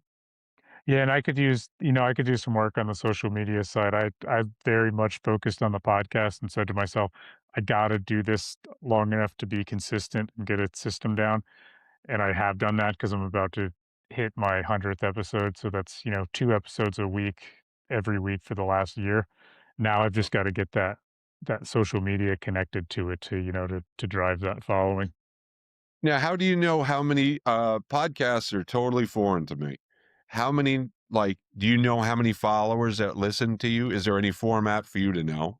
Yeah, you get data, like, you get the analytics of episodes and how many people listen, and that's the thing is I don't push them aggressively out anywhere. I'm just getting in a sort of in a flow and a repetition of doing it at this point, but I have not tried at all to promote it. I've just every episode I'll generally put 2 reels out for just to promote that person's episode and let anyone that follows our social media or theirs know. And it depending on if the person has a big following and promotes it, those ones can get, hundreds of views. Some of the reels will get thousands of views, but it's like I've just had it as a back burner thing because I've got so much already going with the business that if I spread myself, I'll be a mile wide and an inch deep everywhere. But I Yeah. I think ultimately I'll hire someone to help really promote this because ultimately it drives all the business straight back to Mountain Mule because they're all connected. The only thing, the only advice that I have for that is, um, no matter what, you can't be able to step away from it very far Uh-huh. because nobody's going to care about Mountain Mule as much as you do. No matter Yeah. how much you pay them, nobody's going to do. It's the same way when you were milking cows. You know, whoever you hired to come in and milk the cows when you were, you had to go off the farm for a little while. Uh-huh. They never did it like you did or would care to do it. And it's the same Yeah. way with your social media. No matter who you have, you're never going to be able to back away unless it's your fiance. Let's just say if she took over doing it or whatever, that would be one thing. And But the thing is I don't like as far as I can see for now, I'll always do the podcast. So I would just say, here's all the content. This is how many times I need you to put it out a week. So it wouldn't be the content itself because I have hundreds of hours of content because I have all these episodes. I just don't have the time and haven't made the time to edit all that stuff and put it out there. It takes me, I don't know, even it's amazing the amount of time it takes to produce 2 episodes a week. It's probably I'm sure at a minimum it's 10 hours a week, and wow. um, that's on top of running the business and making sure our vehicles are on the road and we're safe and everyone else is paid and taken care of. So, but if I do think if I find the right person that wants to edit those videos and produce them, I think that it could blow up everything because it get people back, it get people to Mountain Mule. Now, um, yeah, that is a lot of time that you're putting into it. Yeah. I mean, because you figure the time to record, you're anywhere from 2 to 4 hours a week just recording. Then you edit it. I'll make some thumbnails, make captions. I make a blog post for everyone that's on our website, and that's just something I do that's my baseline for 'em all. Now, what about like with this?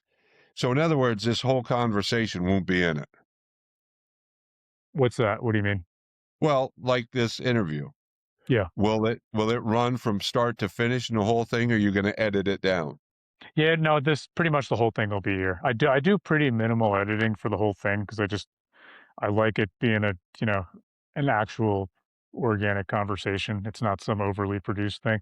I'll put in a few I usually put in like somewhere in the middle of it, I'll put in it's like a quick 30-second ad about what Mountain Mule is, and then there's just an outro at the end.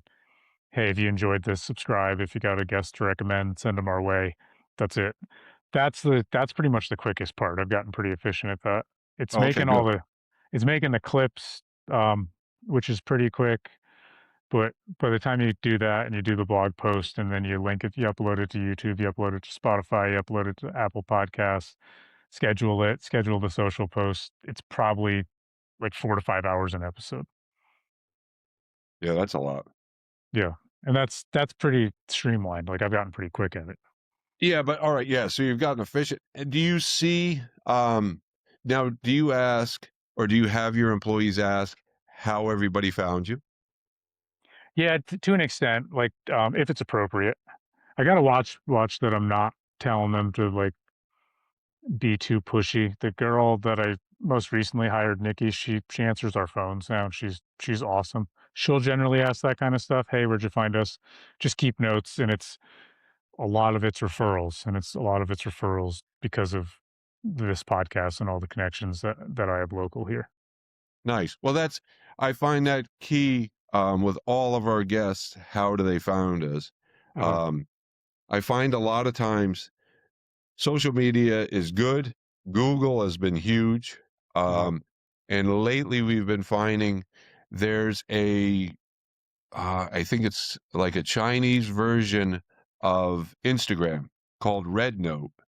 Oh, interesting. And a lot of people of Chinese descent have been finding us via Red Note. And the irony of it is, they come and, we always ask, how do they find us? And they're like, well, it's social media, but a Chinese version. Uh-huh. And they're like, well, you know exactly what it is. And I'm like, no, I have no clue. And they like it because one of our guests have posted and they're telling us, they're like, wow, you guys are really big on Red Note. And I find it so fascinating. That's how it just becomes so somebody came, enjoyed it that much, posted it, and they realize it's not an advertisement. It's just somebody that come and experience it. And then it sort of takes off like wildfire because it's not like, a commercial, a paid subscription or something like Yeah. that. And I find that stuff really speaks volumes too, I which made a is pretty note. cool. I made a note for that because that's there's a lot of people come from outside the US to tour Yellowstone Park. It's a big attraction. So I'll have to Yes. see if there's any I don't know how to get our stuff on there, but I'll at least make a note of it and do a little Uh, research. yeah, it's Red Note. And I've had people actually send me some stuff because had no clue of. The big thing is a lot of it is I know the text that he had sent me, a lot of the posts that people have made of their experience, a lot of it was in Chinese. Uh-huh. And um but he had wrote everything in English and was pointing it out to us.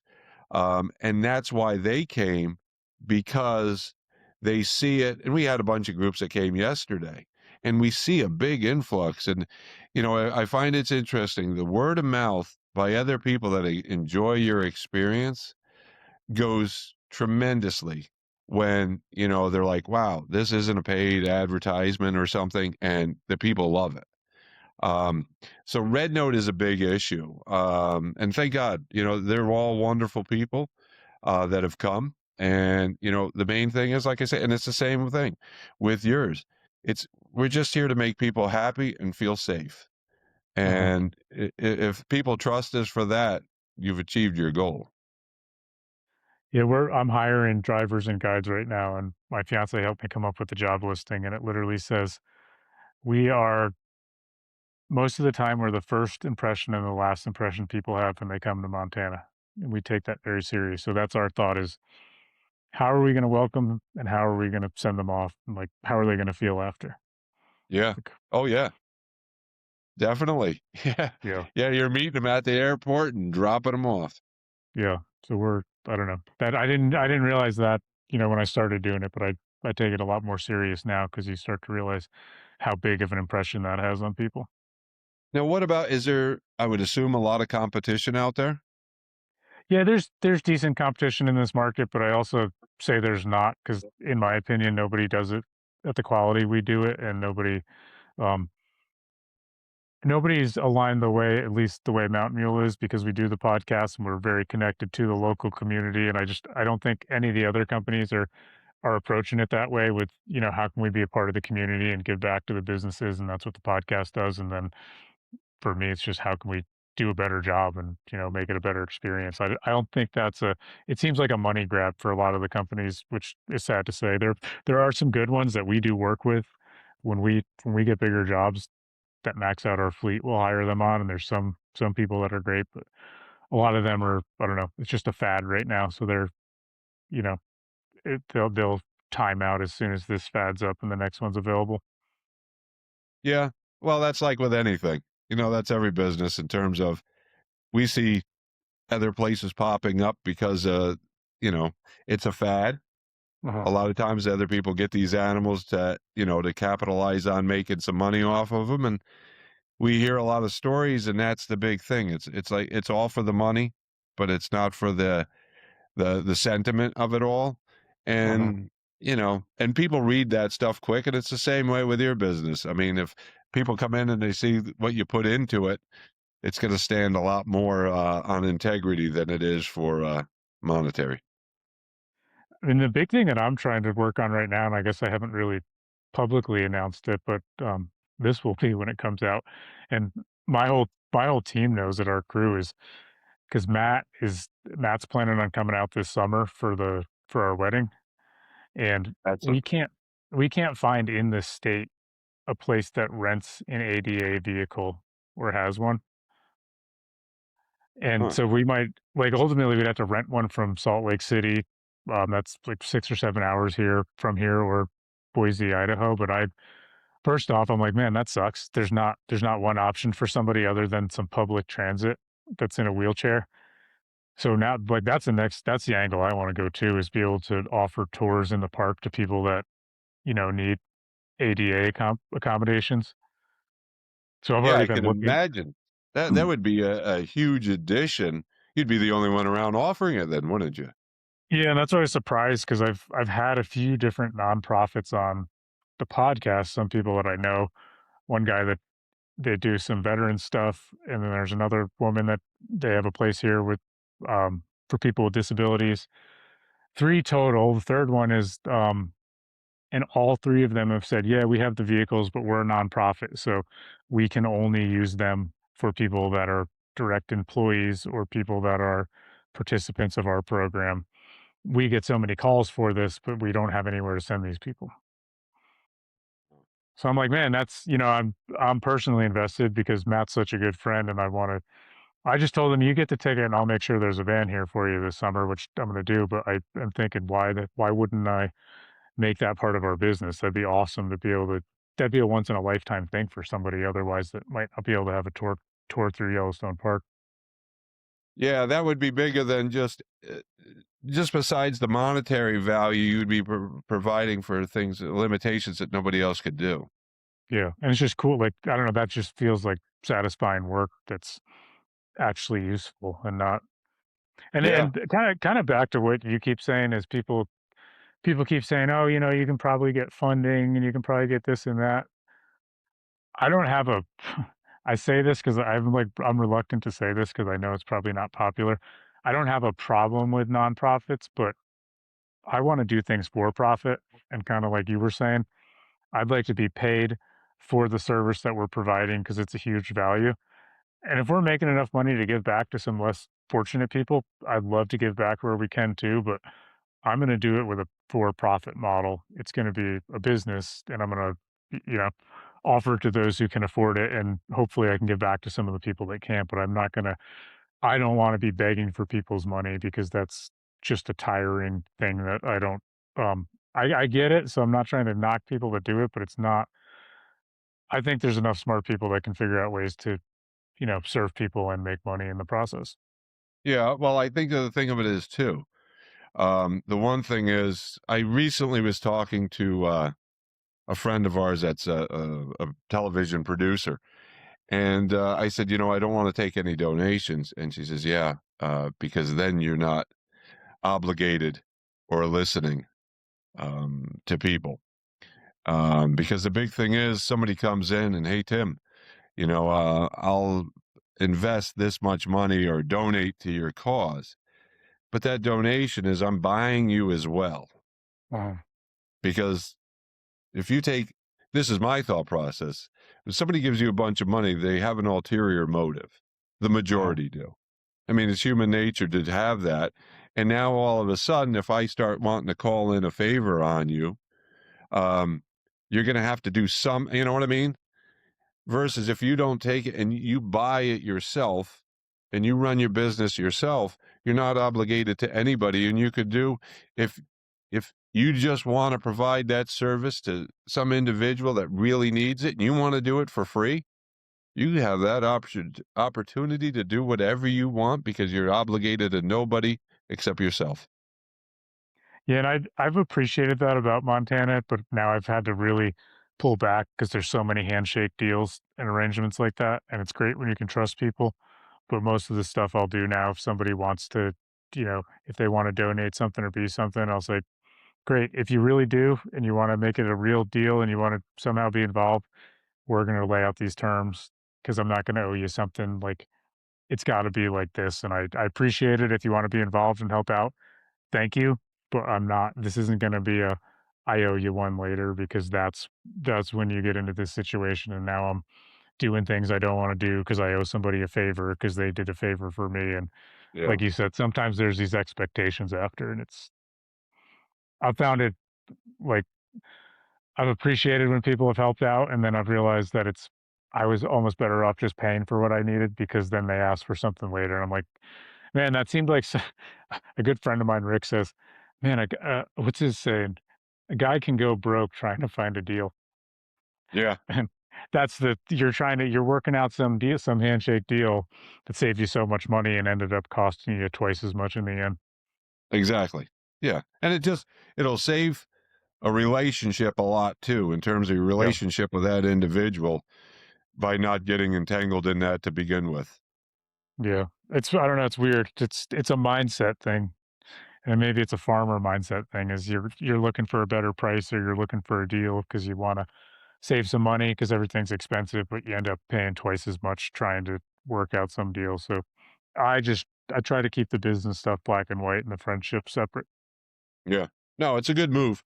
It's a good move. Yeah. And that sounds like an awesome way to go with getting that and adding that to your fleet. Yeah, because there's the one van I was looking at, it still will seat it's as big as our other 15 passenger, but you can take the back row of 4 seats out and have the lift in.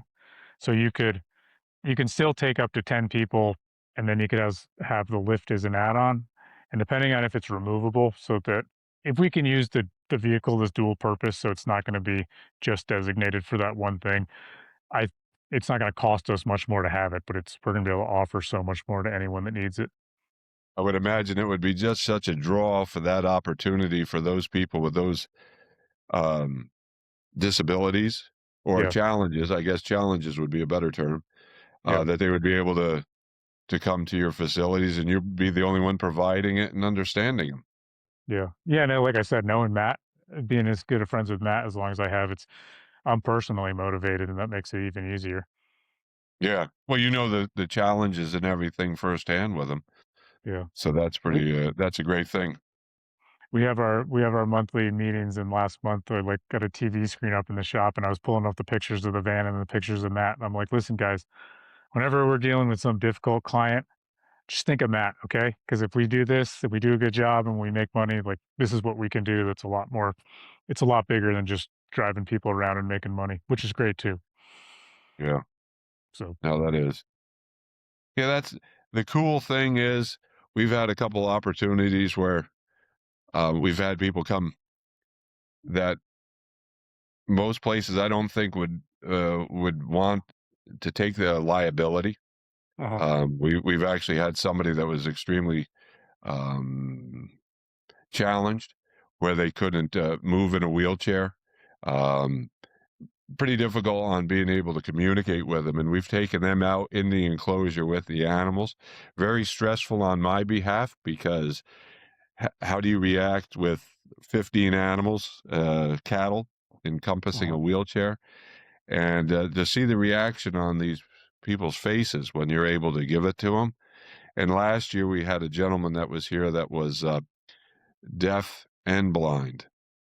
And, he never, how often do you have that experience? And, it speaks more of, the monetary value is to keep you supporting and be able to do what you're doing.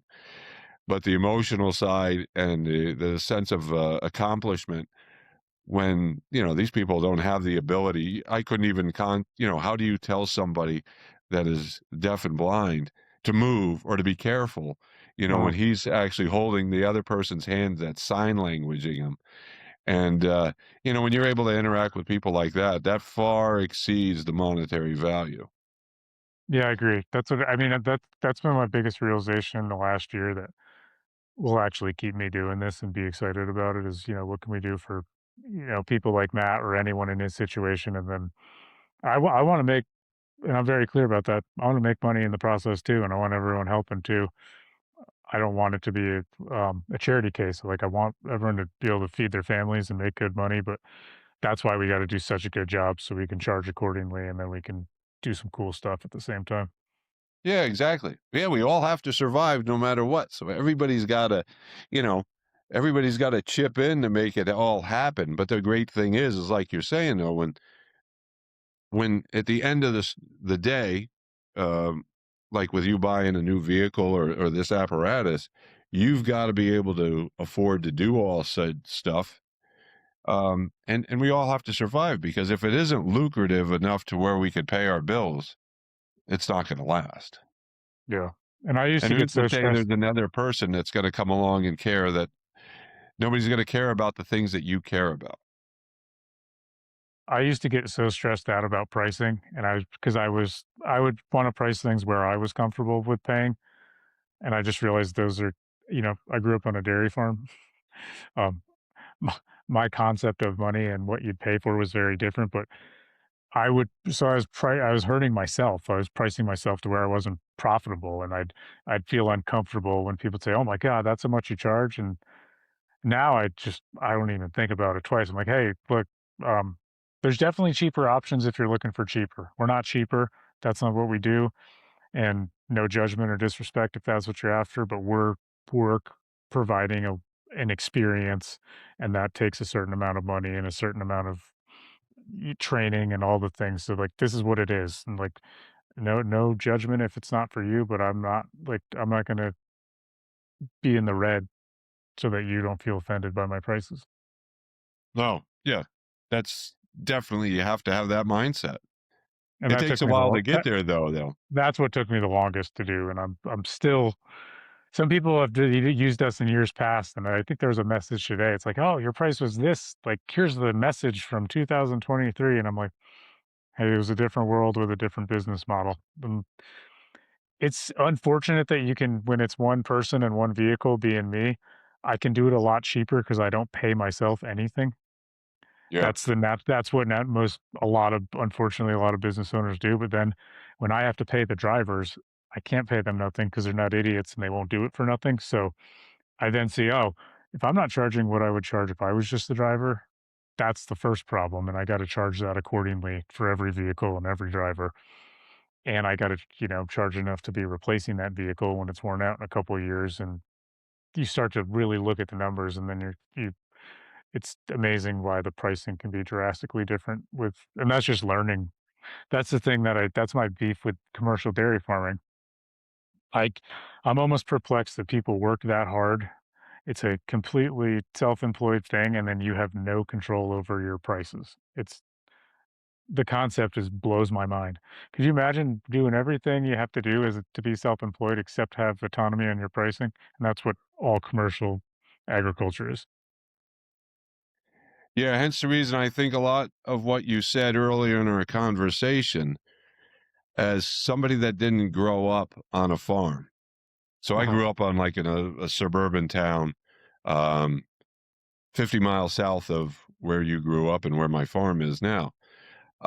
And when I hear about the current pricing on things with whatever that you hear what farmers are getting or for milk, and I hear in the price of animals and stuff, as a business plan, and I look at the numbers, it doesn't compute out.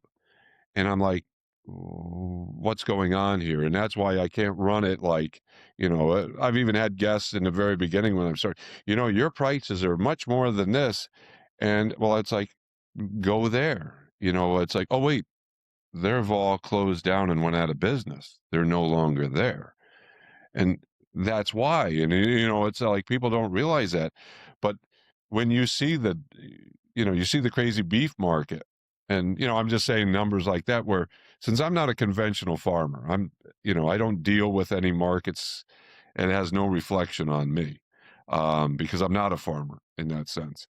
Um, but when I look at those numbers and I see what people are paying for a day old calf, I mean, this is something that, back when you used to send a calf to the market or whatever, and you see what they're paying for it now. And, you say 1,800 to 2,000, say, for a calf, if it's the right color of, everybody wants Black Angus, let's say. And then they feed that animal for 2 years and they put all that money into it. And then they sell it for, if they buy it for, I've heard crazy numbers of 1,800, or excuse me, $18 a pound for a calf. Uh-huh. And then they're selling it at process time for $3 a pound.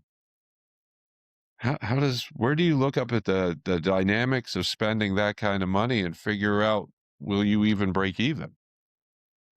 If you wanted to, and if this offends anyone, I'm sorry, but if you wanted to, if I was going to conceptualize commercial beef farming and commercial dairy farming, I would go up to someone and say, "Here's what I want you to do. I want you to take out a massive risk. You take the entire financial risk, put all your time in. You do all the bookkeeping, you do all the payroll, all the maintenance, run this whole operation, do it as efficiently as you can, and then I'll tell you how much you can be compensated for that." That's that's what it is because the only thing they really don't control is the pricing because they hand it over to the market. I think the intelligence in the smaller agritourism is people have started making their own market and naming their own prices, and some people balk at those prices, but at least those people, those farmers, even to when my mother was selling raw milk, you're controlling the price. You're not beholden to the market's what it's doing. Yeah, you, And then you if can't be connected to it. Otherwise, that's why yeah, you can't survive. and if yeah, if nobody buys it, then just say, okay, this business model doesn't work. Stop doing it.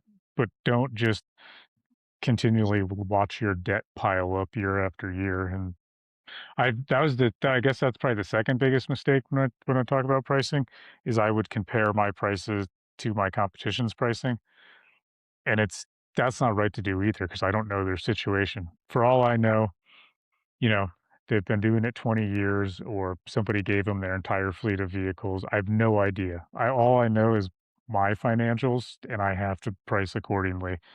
And if that doesn't work for the market, then I have to change my business or change my model. But I can't, if I do it just based on their prices, I just I don't know their situation. It could be very different than mine. Like for all I know, their family owns a car dealer and they're getting all their prices, all their vehicles 50% off.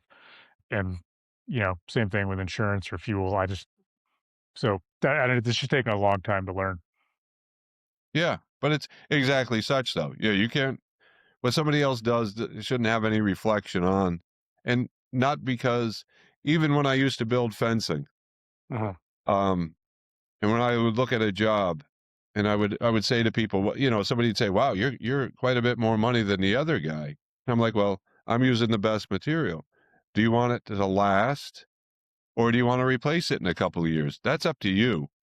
But this is my price. If you want cheaper, go that way because it's not worth putting my name on something that is not up to par, Yeah. which other people are in it for the buck or you're in it for the integrity of it all. So yeah, there is a certain thing of finding out what the market is, but when you're providing something else that's special, the market doesn't reflect on you. Yeah. And then it'll tell you, like, if you make money and people buy it, then the market's saying, yeah, we want this, we'll do it. And if nobody does, then that's when you got to adjust. But I found the last thing that should be adjusted is the prices, especially if it's the price you need it to be profitable and pay guys well and do all the things you're trying to do. Yeah. Yeah, because everybody that works for you, um you don't want them to have to go looking for another job or anything too. You want them to go, "Hey, when Tim calls me, I'm gonna be there." Uh-huh. You don't want them to be grudging going, "Hey, give me a couple extra bucks," or whatever be it. This Yeah. should we just call this Chronicles of a Recovering Commercial Dairy Farmer? And it holds some merit on the way your thought process is. Yeah, it's I don't know, it takes time. Things get burned into your brain over the years, and it takes just as long to get them out of your brain. Yeah, but the whole thing of it, look what you learned from it. You Yeah, can't look at a negative of anything. You can look at it as a positive because you've seen the injustice of doing it previously, yeah, and now you can run with it. Because how many people, if you never left and went out there, you would potentially be doing the same darn thing right now, begrudgingly, and not knowing what you've foregone by not going. yeah. There's an alternative reality I sometimes think about. Yeah. I wake up sweating in the middle of the night. But I Did say that I've said it to my fiance. If you told me 9 or 10 years ago, and I could go down the list, I'd be like, "Get out of here." I wouldn't have put it together, but it's anyway. Here we are. You told me I'd be on a doing a virtual podcast with Jim Arch. Yeah, really. Yeah. Yeah, no, I wouldn't have believed you either. Yeah, I wouldn't have either. So No, good points. yeah, and we should probably wrap this up because I know we've been on here for a couple hours, and I do have a phone call I was supposed to make soon. If anyone wants to come, you're in upstate New York, like a couple hours north of the city. How do people find you on social media? Because that's where you're probably the most prevalent right now, right? Yeah, it's Elk Ravine on Instagram or Elk Ravine Farm on TikTok, YouTube, and or they could just contact me via texting 914-262-4737. I'm gonna tell you to send me all those links to all those channels, and I'll put it in the video description so people can get there. Perfect. And You'll this have to way, send.